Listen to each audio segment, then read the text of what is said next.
పెద్ద సినిమాలు స్టార్ హీరోల సినిమాలు వస్తే ముందు రోజు లేదా అర్ధరాత్రి బెనిఫిట్ షో వేస్తారు. ప్రభుత్వం దగ్గర నుంచి ఎక్కువ టికెట్ ధరకు మూవీ టీమ్స్ పర్మిషన్స్ తెచ్చుకొని మరీ బెనిఫిట్ షోలు వేస్తారు. ఇప్పటి వరకు చాలా సినిమాలు బెనిఫిట్ షోలు వేశారు. ఫ్యాన్స్ కూడా ఈ బెనిఫిట్ షోల కోసం ముందే సినిమా చూడాలని ఎదురు చూస్తారు.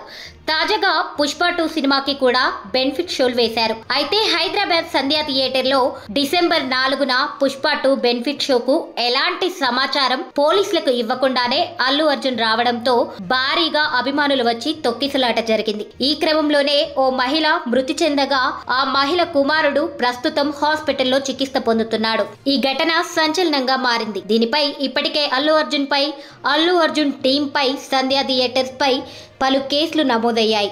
పోలీసులు కూడా ఈ ఘటనను సీరియస్ గా తీసుకున్నారు. తాజాగా ఈ ఘటనపై స్పందించిన తెలంగాణ సినిమాటోగ్రఫీ మంత్రి కోమటిరెడ్డి వెంకటరెడ్డి ఇకపై బెనిఫిట్ షోలకు అనుమతి ఇవ్వొద్దనే ఆలోచనలో ప్రభుత్వం ఉంది. బెనిఫిట్ షోలకు స్వస్తి చెప్పే దిశగా నిర్ణయం తీసుకుంటామని అన్నారు. దీంతో పుష్ప సినిమా బెనిఫిట్ షో ఈ ఘటన వల్ల తీసుకున్న ఈ నిర్ణయంతో టాలీవుడ్ కి ఎఫెక్ట్ అవ్వనుంది. మిగిలిన హీరోల ఫ్యాన్స్ కూడా ఈ నిర్ణయంతో నిరాశ చెందుతున్నారు. దీంతో వేరే హీరోల ఫ్యాన్స్, సినిమా లవర్స్ ఈ ఘటనకు కారణమైన వారిపై విమర్శలు గుప్పిస్తున్నారు.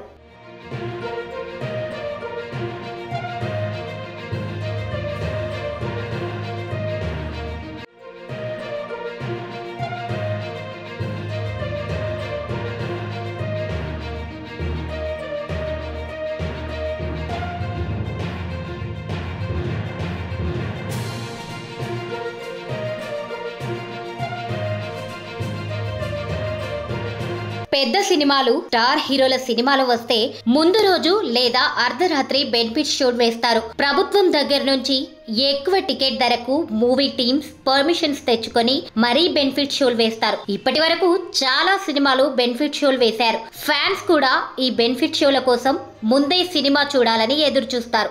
తాజాగా పుష్ప 2 సినిమాకి కూడా బెనిఫిట్ షోలు వేశారు. అయితే హైదరాబాద్ సంధ్యా థియేటర్ లో డిసెంబర్ 4న పుష్ప 2 బెనిఫిట్ షోకు ఎలాంటి సమాచారం పోలీసులకు ఇవ్వకుండానే అల్లు అర్జున్ రావడంతో భారీగా అభిమానులు వచ్చి తొక్కిసలాట జరిగింది. ఈ క్రమంలోనే ఓ మహిళ మృతి చెందగా ఆ మహిళ కుమారుడు ప్రస్తుతం హాస్పిటల్లో చికిత్స పొందుతున్నాడు. ఈ ఘటన సంచలనంగా మారింది. దీనిపై ఇప్పటికే అల్లు అర్జున్ టీం పై సంధ్యా థియేటర్స్ పై పలు కేసులు నమోదయ్యాయి. పోలీసులు కూడా ఈ ఘటనను సీరియస్ గా తీసుకున్నారు. తాజాగా ఈ ఘటనపై స్పందించిన తెలంగాణ సినిమాటోగ్రఫీ మంత్రి కోమటిరెడ్డి వెంకటరెడ్డి ఇకపై బెనిఫిట్ షోలకు అనుమతి ఇవ్వొద్దనే ఆలోచనలో ప్రభుత్వం ఉంది. బెనిఫిట్ షోలకు స్వస్తి చెప్పే దిశగా నిర్ణయం తీసుకుంటామని అన్నారు. దీంతో పుష్ప సినిమా బెనిఫిట్ షో ఈ ఘటన వల్ల తీసుకున్న ఈ నిర్ణయంతో టాలీవుడ్ కి ఎఫెక్ట్ అవ్వనుంది. మిగిలిన హీరోల ఫ్యాన్స్ కూడా ఈ నిర్ణయంతో నిరాశ చెందుతున్నారు. దీంతో వేరే హీరోల ఫ్యాన్స్, సినిమా లవర్స్ ఈ ఘటనకు కారణమైన వారిపై విమర్శలు గుప్పిస్తున్నారు.